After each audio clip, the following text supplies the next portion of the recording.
कितना ही कर्ज तुम्हारे ऊपर लदा हो, परंतु एक बात याद रखना, तुमसे बड़ा कर्ज नहीं है, कर्ज से तुम बड़े हो। कर्ज को तुमने लिया है, तुमको कर्ज ने नहीं लिया है। कर्ज अदा करने की तुम्हारे में शक्ति है, लेकिन जब कर्ज मनुष्य के ऊपर हो जाता है तो उसको चिंता हो जाती है।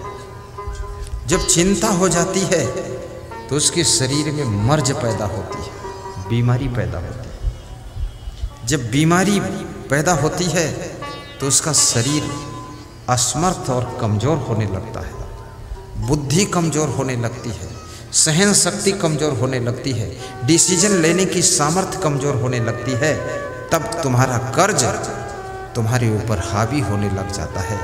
याद रखना, जितना ज़्यादा कर्ज हो उतना ज़्यादा खुश रहो।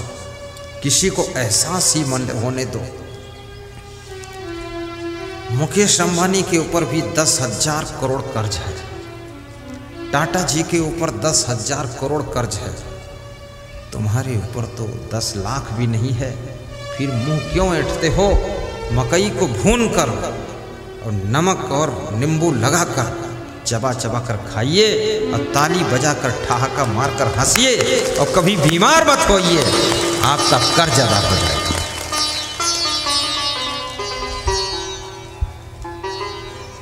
जितनी ज़्यादा समस्याओं में तुम ग्रसित हो जाओ, समस्याएं तुमको घेर ले, उतना ज़्यादा प्रवचन सुनना शुरू कर दो, उतना ज़्यादा हंसना शुरू कर दो। कुछ लोग कहेंगे कि पागल है क्या, तो तुम उनको जवाब देना कि इसमें कोई संदेह है क्या।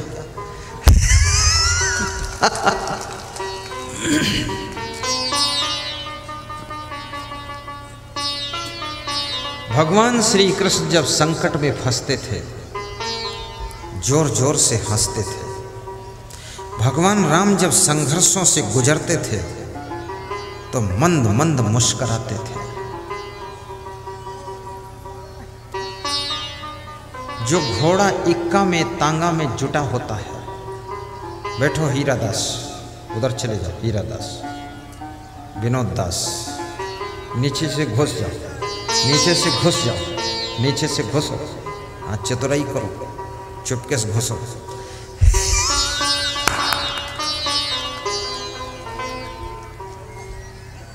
नहीं, मैंने घुसना देखा, उधर से एक माता जी घुस गई नीचे से, तब मेरी समझ में जब उधर घुस सकती तो इधर भी घुस जाओ फिर।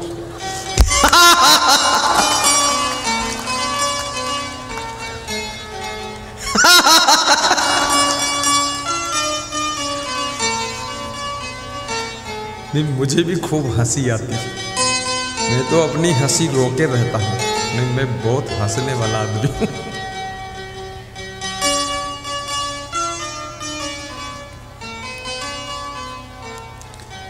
हंसते रहो ये जिंदगी, हंसते रहो ये जिंदगी, बेकार ना हो जाए, बेकार ना हो जाए। हंसते रहो ये जिंदगी, बेकार न हो जाए। सपने में किसी जीव का अपकार न हो जाए, अपकार न हो जाए। घोड़ा, उसकी पीठ पर जितना वजन आदमी बैठता है, घोड़ा उतना ही ज्यादा हंसता है।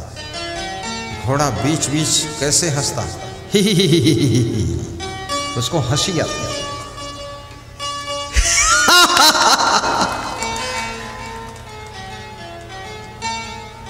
एक घोड़े पर दूल्हा बैठा जा रहा था, तो घोड़ा बीच बीच हंसता था।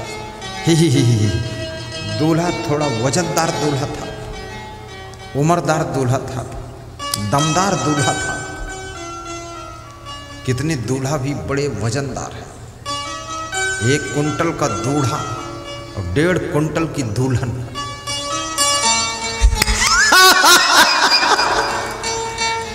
दोनों ऐसे चलते हैं जैसे हाथी और हथनी आ रहे हैं। उनके माँ बाप भी खुश, सास ससुर भी खुश कि वाह बेटे को पति बनाया था वो हाथी बनकर आ रहा, बेटी को पत्नी बनाया था वो हथनी बनकर जा रही। क्या मस्त चाल है। अरे बहुत वजन न बढ़ने पाए, फिक्र करना। 90 किलो से ऊपर वजन होने लग जाए, खाना पीना बंद करो, व्यायाम शुरू कर दो, हंसना शुरू कर दो, गहरी नींद सोना शुरू कर दो, दौड़ना शुरू कर दो, वजन को थोड़ा कम कर लो, वजन घटाओ। मैं भी घटाऊंगा, तुम भी घटाओ, लेकिन इतना वजन मत घटाओ कि बिल्कुल रस्सी जैसे पतले पतले दिखाई दो, वो भी ठीक नहीं। पेट निकलने न पाए।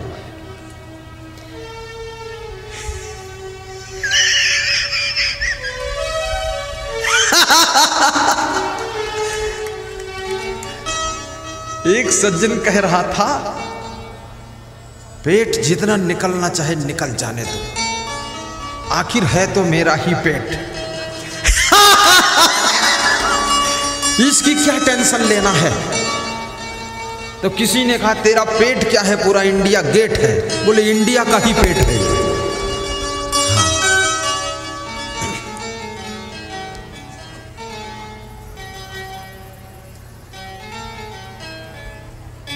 पेट में खाने की सवारी कम भरो,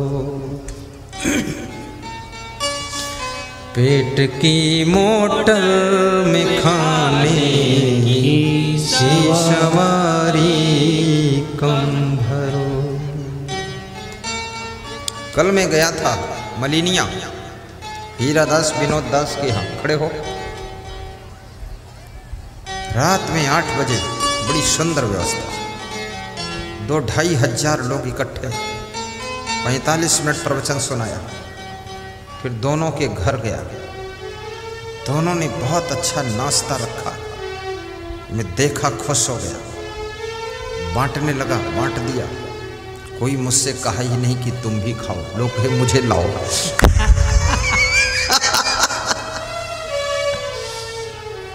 बहुत प्रेम है। बैठो। पेट की मोटर में खाने की सवारी कम भरो। मेरी इच्छा होती है बिहार में बार बार आऊं, हर वर्ष आऊं कि ना आऊं।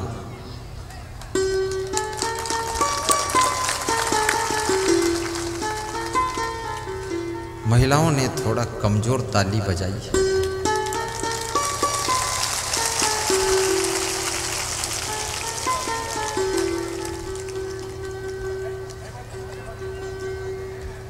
सबका मन है। पेट की मोटर में खाने की सवारी कम भरो।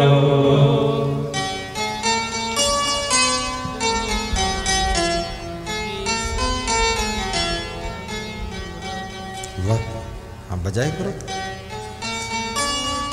पेट की मोटर में खाने की सवारी कम भरो।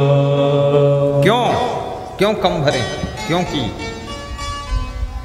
फेल हो जाएगी ओवर लोड हो जाने के बाद, फेल हो जाएगी ओवर लोड हो जाने के बाद।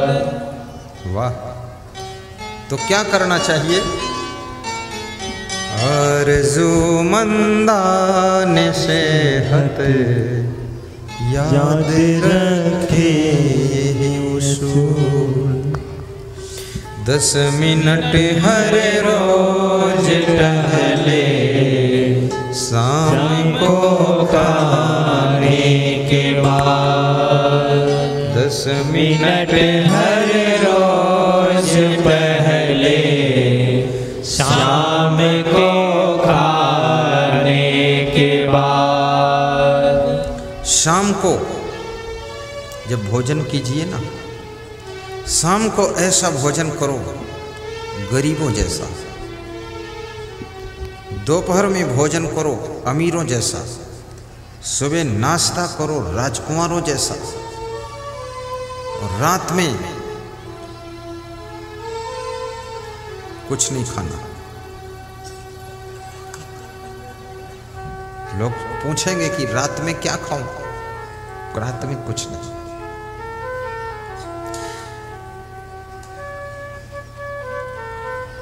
चार छुहारा, छुहारा जानते हो? 4 बादाम,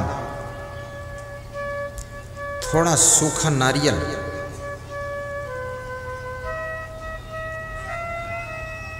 दस मुनक्का, मुनक्का किशमिश नहीं, मुनक्का, बीज निकाल देना, 10 ताल मखाना, पानी से धो डालिए, 10 मिनट भिगा दीजिए, चबा चबा कर खा लीजिए। बहुत सी बीमारियां खत्म हो जाएंगी। 1 हफ्ते खाना, फिर 1 हफ्ते बंद कर देना, फिर तीसरे हफ्ते खाना, फिर चौथे हफ्ते बंद करना। रोज नहीं खाना चाहिए।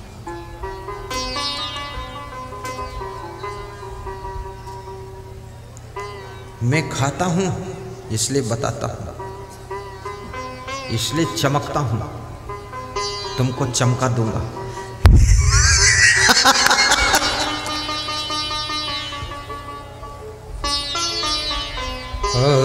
आरज़ूमंदान सेहत याद रखे, 10 मिनट हर रोज टहले शाम को खाने के बाद। 10 मिनट हर रोज टहले शाम को खाने के बाद।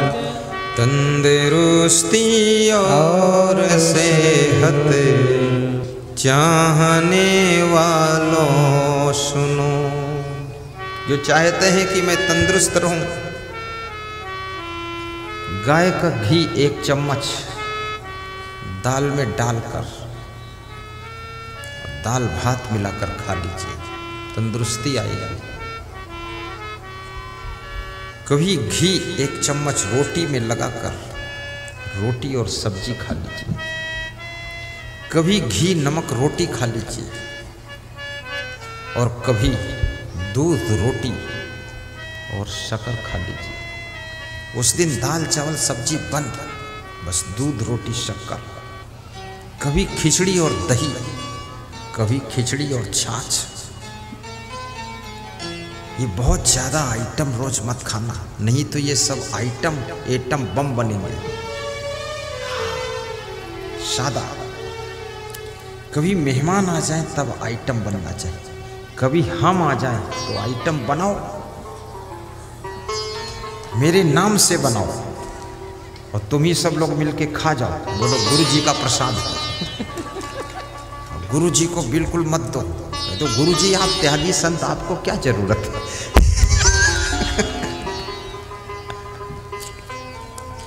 दस मिनट हर रोज टहले शाम को खाने के बाद। तंदुरुस्ती और सेहत चाहने वालों सुनो, सोना गलत है आपका, सूरज निकल आने के बाद। आजकल बहुएं और बेटे बीमार क्यों रहते हैं? ये सूरज निकलने के बाद भी नहीं निकलते हैं, बस बिस्तर में पड़े रहते हैं। ऐसे पड़े हैं जैसे मरा चूहा पड़ा। पत्नी भी ऐसे पड़ी है जैसे चूहिया पड़ी है। सास ससुर देखते हैं तो उनको लगता है कोई नाग नागिन सोए है। कुछ कह दोगे तो फुफकार के डस लेंगे और कुछ नहीं कहोगे तो सोते रहेंगे। सुबह सुबह की हवा 1000 रोगों की दवा। सास ससुर को, माँ बाप को, अपने गुरु को, प्रबंधकों को तंग मत करो, बड़े भाई को तंग मत करो। समय पर सोकर उठ जाया करो और सबसे पहले उठ करके घर के छोटे छोटे कार्य साफ सफाई के कर दिया करो। घर में सुख शांति का माहौल होगा जिससे लक्ष्मी अपने आप आकर निवास करेगी। वहां दरिद्र कभी नहीं आ सकता।